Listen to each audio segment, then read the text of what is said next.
Haistiman sebagai gurane jihad jisu तब मैंने आज मैं फिर से सब दिन लेके आज आहो हमारे स्कूल क्रेच सेंटर यानी कि कोयका केंद्र यहाँ स्टार्ट हुई है तो आंगनबाड़ी लेके आंगनबाड़ी के साथ में है। तो घर में मैं आज आया हूँ और आज मोर छुआ मना है 13 जन जो कि मैंने 7 महीना से ऊपर और 3 साल के भीतर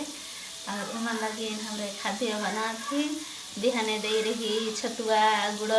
के झोर सूजी फिर से खान हमारा है खिचड़ी भात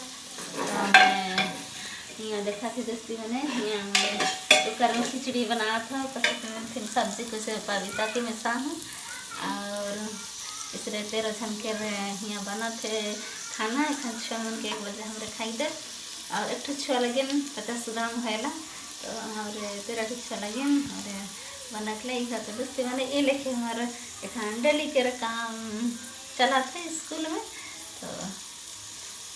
धन्यवाद हमारे वीडियो देखे के लगे